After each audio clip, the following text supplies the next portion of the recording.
भोजन तो हम सभी लोग करते हैं, लेकिन क्या हम भोजन के शास्त्रीय नियमों के बारे में जानते हैं?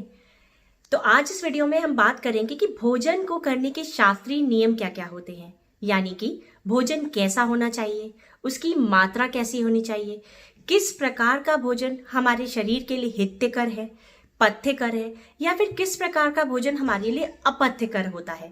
तो आज के इस वीडियो में हम इसी सारी चीजों के बारे में बात करेंगे कि किस प्रकार का भोजन हमारे शरीर के लिए आवश्यक होता है, उपयुक्त होता है, और आयुर्वेदा की शास्त्रीय विधि के अनुसार कौन सा भोजन हमारे लिए सर्वश्रेष्ठ होता है। तो आज के इस वीडियो में मैं आपको बताऊंगी भोजन करने के ऐसे 10 सरल नियम जिसको पालन करके आप अपने भोजन के बारे में जान सकते हैं कि भोजन किस प्रकार से करना चाहिए, और जिसका आयुर्वेद के शास्त्रों में बहुत ही सरल ढंग से वर्णन किया गया है।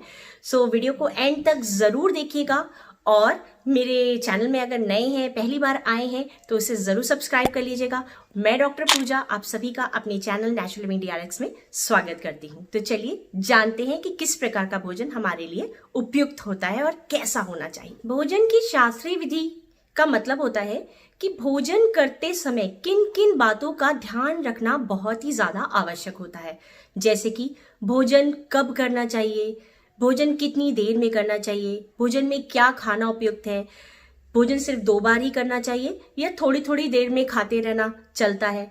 तो इस प्रकार की सारी बातों को आज इस वीडियो में मैं बताऊंगी। आज इस वीडियो में मैं जो भी नियम बताऊंगी वो श्री भागवत जी ने अपनी ग्रंथ अष्टांग हृदयम के सूत्र स्थान के 7वें और 8वें अध्याय के अन्यरक्षा और मात्रा स्थिति में बताया हुआ है। पहला नियम ये है कि खाना कब खाएं। तो जब शुद्ध भूख लगे, बहुत ही तीव्र भूख, और शरीर बिल्कुल हल्का महसूस होने लग जाए और लगे कि अब हमें खाने की जरूरत है, तब ही हाथ पैर मुंह अच्छे से धुल के साफ करके खाना खाने बैठना चाहिए। और यदि आप बिना भूख के बेमन खाना खाते हैं तो क्या होता है, पहले का खाना अच्छी तरीके से पचा नहीं होता है, उस पर आप दोबारा खाना खाने लग जाते हैं। तो ऐसी स्थिति को आयुर्वेद में अध्यसन की स्थिति बोला गया है। और यही नहीं, अगर आपको अपचन हुआ है या आपका पेट गड़बड़ है या अजीर्ण की समस्या है, जिसमें आपकी अग्नि जो होती है, पेट की जठराग्नि होती है, जो काफी मंद पड़ जाती है, भूख खुल के नहीं लगती, उस स्थिति में भी अगर आप बार बार खाना खाते जाते हैं और शरीर को आराम नहीं देते, तो क्या होता है कि और भी आपका जो पाचन संस्थान है और भी ज्यादा गड़बड़ हो जाता है, और धीरे धीरे करके आमवात की समस्या उत्पन्न हो जाती है।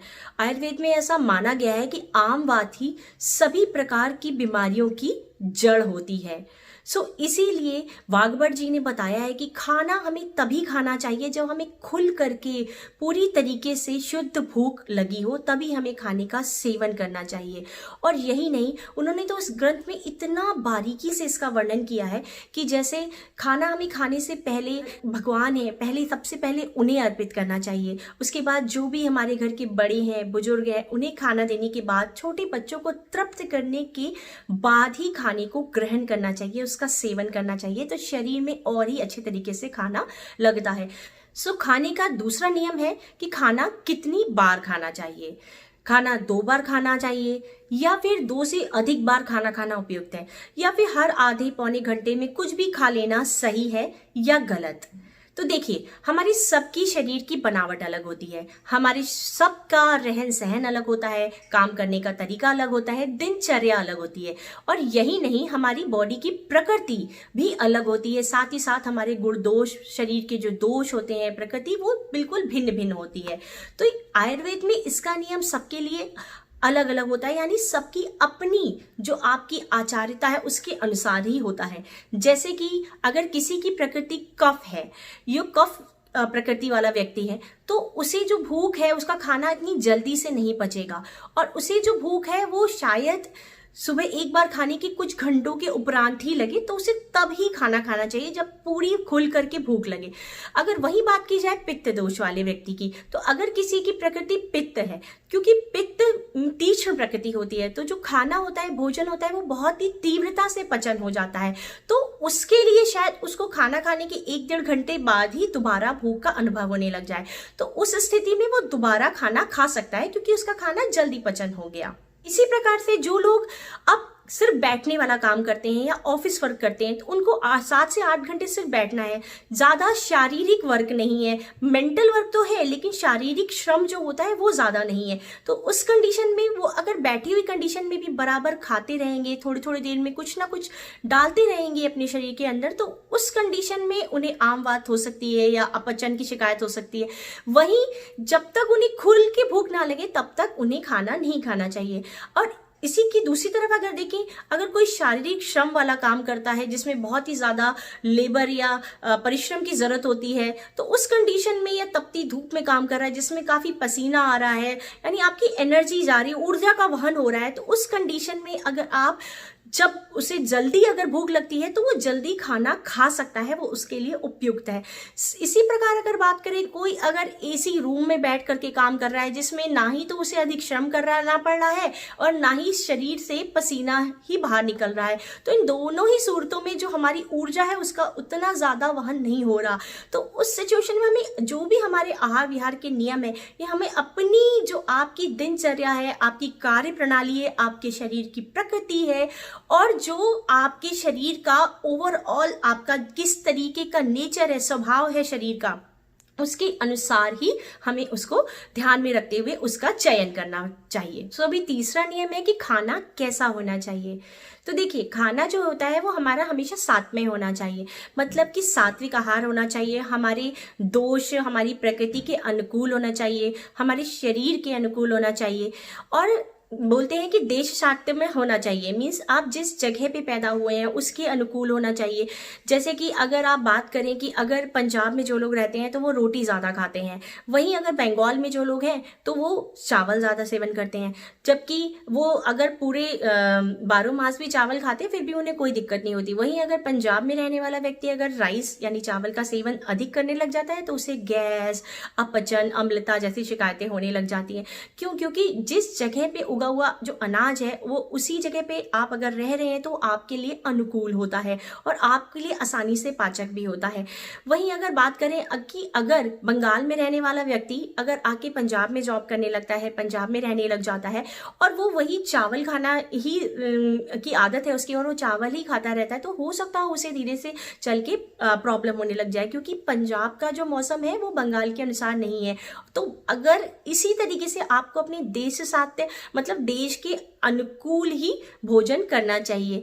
अभी बात करते हैं कि अगर आप, आयुर्वेद में ये भी बताया गया है कि जो भोजन है वो किस तरीके का होना चाहिए, किस तरीके से पकाया जाना चाहिए, शुद्धता से होना चाहिए, सात्विकता से होना चाहिए, मन से, प्रेम से बनाया हुआ भोजन ही शरीर के लिए सुपाच्य और शरीर के लिए गुणकारी होता है। तो ये सारी चीजों का आयुर्वेद में बहुत ही विस्तृत रूप से वर्णन किया गया है।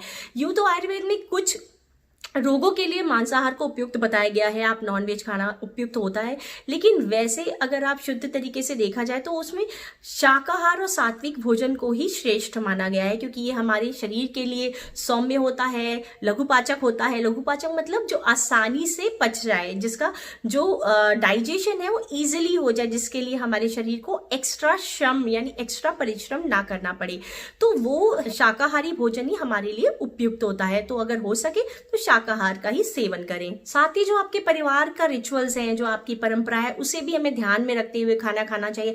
जो हमारे कहते हैं ना, जो हमारे जीन्स होते हैं, जो हम शुरू से खाते चले आ रहे हैं, वो हम आसानी से पचा सकते हैं। अब अगर मैं बात करूं कि अगर मैं यहाँ रहती हूँ इंडिया में रह करके, अगर मैं बाहर जाती हूँ, चाइना जाती हूँ और डेली चाइनीज नूडल्स का सेवन करने लग जाती हूँ, तो शायद मुझे चौथे दिन बदहजमी हो जाए, या मुझे खाना पचन ना हो, ठीक से पाचन ना हो, बदहजमी हो जाए, डायरिया हो जाए, इस तरीके की संभावना हो जाए। वहीं अगर एक जो चाइनीज व्यक्ति उस खाने को बराबर खा रहा है, उसे कुछ नहीं हो रहा, क्योंकि उसकी परंपरा है, वो उसी तरीके का खाना शुरू से खाता चला आ रहा है, तो उसकी जो शरीर की जो ऑर्गन्स है, शरीर के जो अंग है, उसके सक्षम है उसको इजीली डाइजेस्ट करने के लिए, जबकि मेरे नहीं। तो इन सब बातों का ध्यान रखते हुए कि जो आपके लिए अनुकूल है, जो आपके घर की परंपरा है, जो तरह का खाना आपकी प्रकृति के हिसाब से अनुकूल है और जिसको आप इजीली पचा सकते हैं, जो सात्विक भी हो, जो आपके लिए साम्य भी हो, उसी तरीके का भोजन हमें ग्रहण करना चाहिए। आयुर्वेद में रसों का सेवन भी बहुत ही ध्यानपूर्वक युक्तिपूर्वक करना चाहिए। जैसे कि आजकल क्या है कि आजकल खाना खाने में स्वीट डिश जो है खाना खाने के बाद में ऑर्डर की जाती है, या आप पार्टियों में जाते हैं या फंक्शन सब में जाते हैं तो हमेशा खाना पहले सर्व होता है, स्वीट डिश बाद में लाई जाती है। लेकिन ये आयुर्वेद के अनुसार सर्वथा अनुचित माना गया है आयुर्वेद में इसे, क्योंकि जो मीठा अगर हम खाना खाने के बाद में खाते हैं तो ये हमारा जो कफ दोष है उसे बढ़ा देता है, उसको इंक्रीज कर देता है हमारी बॉडी में। तो आयुर्वेद में ऐसा माना जाता है कि अगर आप मीठा खाना ही चाहते हैं तो खाने से पहले उसका सेवन करें, उसके बाद खाना खाएं, तो वो हमारे शरीर के लिए ज्यादा गुणकारी होता है। इसी प्रकार से जो लोगों को आपके हाई ब्लड प्रेशर रहता है तो उन्हें नमक कम खाना है, या किडनी प्रॉब्लम हो गई तो नमक बंद कर देते हैं, या फिर जिन लोगों को डायबिटीज यानी ब्लड शुगर या मधुमेह की समस्या होती है तो उन्हें शुगर यानी कि चीनी शर्करा का जो खांड होती है उसको मना कर दिया जाता है कि आप वो नहीं खा सकते। लेकिन आयुर्वेद में जो 6 के 6 रस होते हैं उन्हें युक्तिपूर्वक लेने की सलाह दी जाती है, और अगर आप उसको ध्यानपूर्वक युक्तिपूर्वक किस तरीके से उनका सेवन करना है, कब करना है, पहले करना है खाने के या बाद में करना है, इन सभी बातों को ध्यान में रख करके इन्हें खाएंगे तो आपको इस तरीके की बीमारियों का सामना करना ही नहीं पड़ेगा और आप सर्वदा स्वस्थ रहेंगे। चौथा नियम है कि खाने को खाते समय किन जरूरी बातों का ध्यान रखना चाहिए। देखिए, खाना खाते समय हमेशा प्रसन्नचित्त होकर के खाना खाना चाहिए, मन से भाव से खाना खाना चाहिए, किसी प्रकार की चिंता नहीं रखनी चाहिए। और खाना खाते समय हमेशा भागवत जी ने बताया है कि एकांत यानी एकांत जगह पे बैठ के प्रसन्नचित्त होके ध्यान, खाने में ध्यान लगा करके खाना खाना चाहिए। जबकि आजकल देखा जाता है कि लोग यूजली करते क्या है कि खाने के साथ साथ डाइनिंग टेबल पे बैठ गए और साथ में टीवी ऑन कर लिया, एक हाथ में रिमोट और एक हाथ में थाली लेकर के खाना खाना शुरू कर देते हैं। और कई लोग तो इतना जल्दी जल्दी या हड़बड़ाहट में होते हैं, ऑफिस का काम भी लिए रहते हैं, एक साथ लैपटॉप में काम और दूसरे हाथ से खाने का सेवन करते रहते हैं। उन्हीं को देखा जाए कि बच्चे भी कार्टून चलाए रहते हैं और साथ साथ भोजन का सेवन करते हैं। तो इससे होता क्या है, जो आपका मन और मस्तिष्क है वो पूरा दूसरी तरफ यानी टीवी चीजों पे होने की वजह से जो खाना है वो ठीक से आपको शरीर को लगता नहीं है। भागवत जी ने बोला है कि जो भी आप खाना खा रहे हैं उस पे आपके जो मानस भाव हैं यानी कि शारीरिक और जो मन के भाव हैं वो बहुत ही ज्यादा महत्वपूर्ण होते हैं। यदि आप किसी क्रोध में हैं, किसी चिंता में हैं, किसी तरह की दुविधा में हैं या घबराहट में या शंका में, तो उस कंडीशन में अगर जो आप खाना खा रहे हैं वो उसी प्रकृति का हो जाता है, उसी तरीके से साम्यता देता है आपके शरीर को। तो इसके लिए बहुत ही ज्यादा जरूरी है कि खाना खाते समय आपका पूरा ध्यान एकाग्रचित होकर खाने में हो, प्रसन्न मन से भाव से मन से खाना खाएं। और कभी भी खाने का निरादर करके तिरस्कार करके खाना नहीं खाना चाहिए। जैसे बहुत लोग खाने में अगर कभी कभार कुछ कमी ज्यादा भी हो जाए, स्वाद ठीक नहीं क्यों हो, तभी भी खाने को प्रसन्नचित होकर खाना चाहिए। और खाने का 5वां नियम है कि खाने की मात्रा कितनी होनी चाहिए। तो भागवत ऋषि ने बोला है कि उचित अनुपात और योग्य दृष्टि से लिया हुआ खाना ही हमारी जठराग्नि को प्रदीप्त करता है।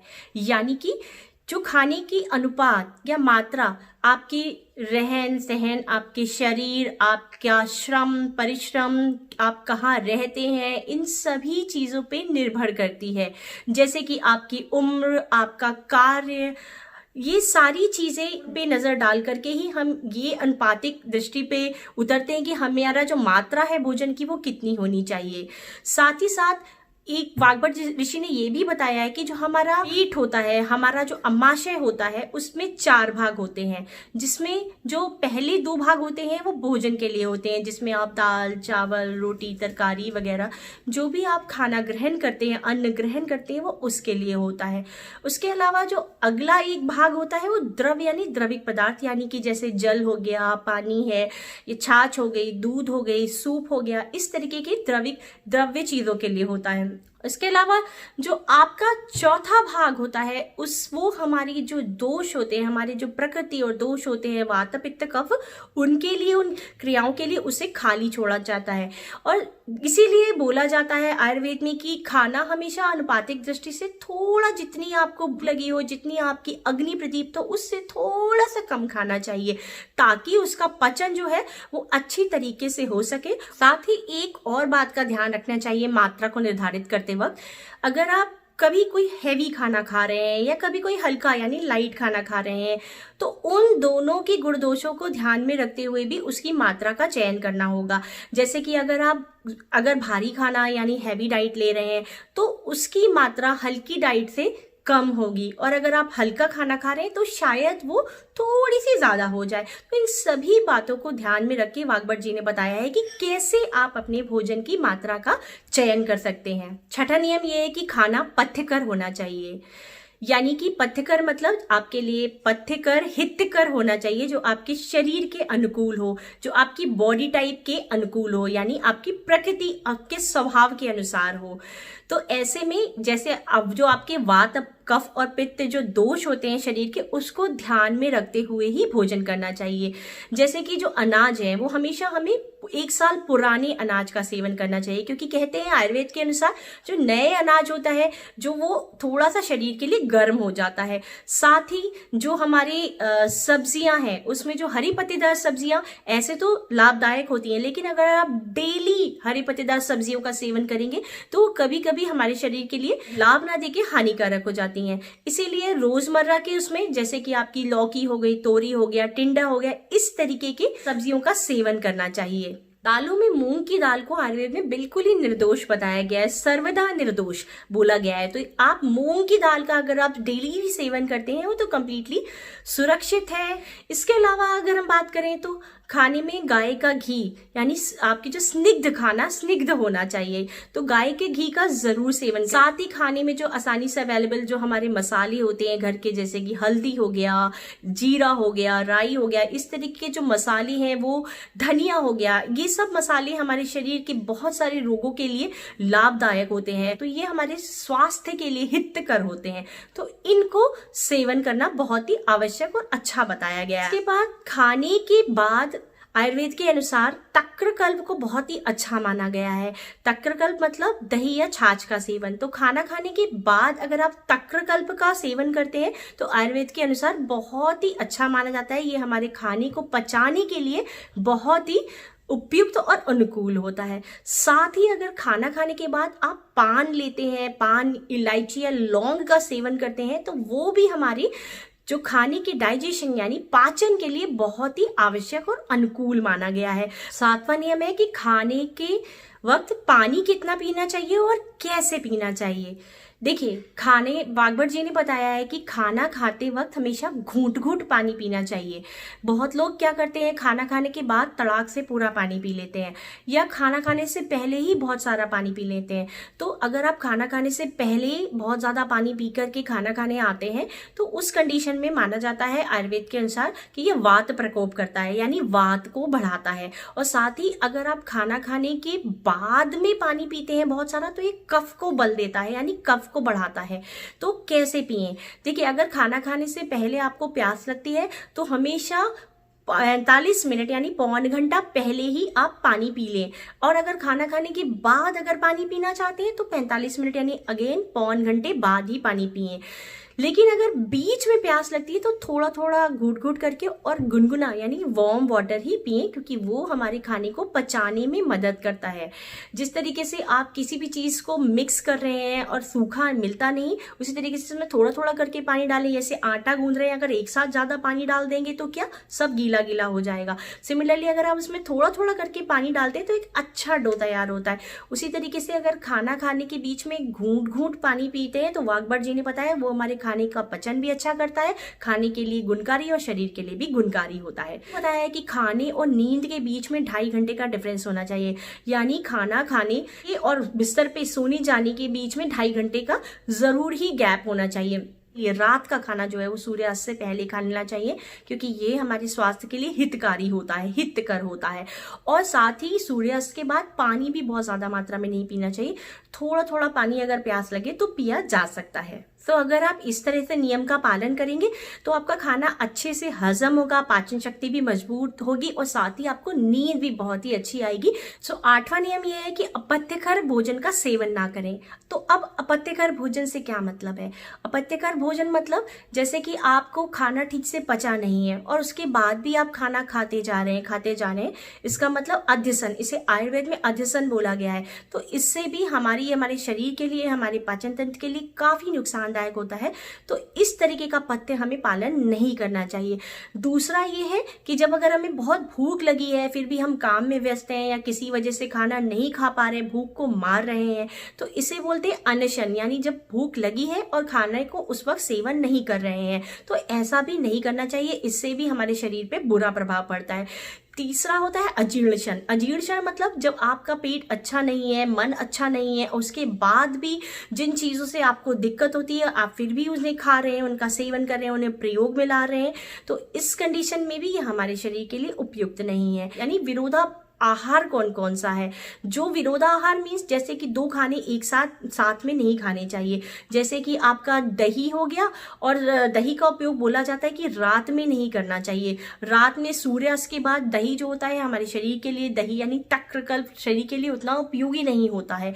सिमिलरली अगर आप खाने के साथ में फलों का सेवन कर रहे हैं तो उसे भी विरोधाहार माना जाता है, क्योंकि खाने के साथ में फल उपयोगी नहीं होते हैं हमारे शरीर के लिए। अगर आप फल खाना ही चाहते हैं तो खाने से 1 या 2 घंटा पहले उनका सेवन करें। साथ ही जैसे खट्टी चीज़ों के साथ दूध मिला करके लेना, जैसे आजकल काफ़ी फेमस है स्मूदियाँ बनाना।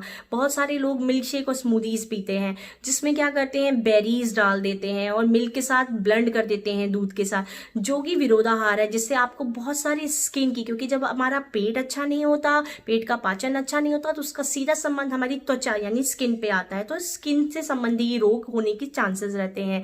साथ ही जैसे नॉनवेज खा रहे हैं उसके बाद तुरंत दूध का सेवन नहीं करना चाहिए, या फिर शहद को खौलते पानी में पीना, गरम गरम एकदम धुआं निकल रहा है उसमें मिला के पीना, ये भी विरोधाहार में आता है। साथ ही आपका जो लोग दही ठंडा होता है रात को ले रहे तो चलो माइक्रोवेव कर लेते हैं या इसे गर्म कर लेते हैं, तो ये भी आपका विरोधाहार में ही आता है।